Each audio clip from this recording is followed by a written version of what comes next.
Overseas tonight, this has been a very bloody day in Syria, arguably the worst day in the capital since the start of the struggle for the soul of that country started 14 months ago now. At least 55 people were killed, some 372 injured by two powerful car bombs that exploded today in Damascus. Our chief foreign correspondent, Richard Engle, has our report. The first bomb drew in the crowds, then a second killed them. This doesn't look like a pro-democracy uprising, but like Baghdad on a bad day.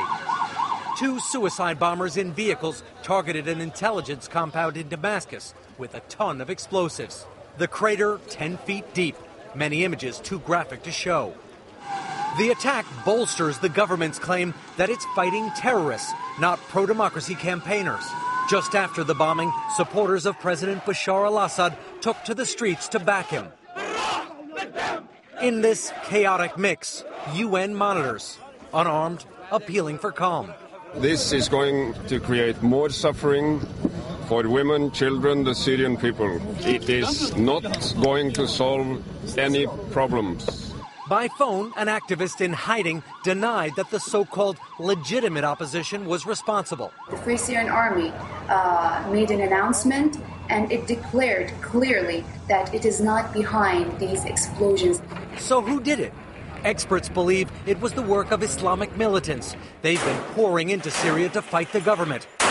But today's bloodbath may have played right into Assad's hands. The uprising in Syria has been going on for over a year, Brian, and attacks like the one today completely undermine the opposition's credibility, and the Syrian government isn't showing many signs of cracking. There's no way to know how this ends, but we can ask, what is going on there?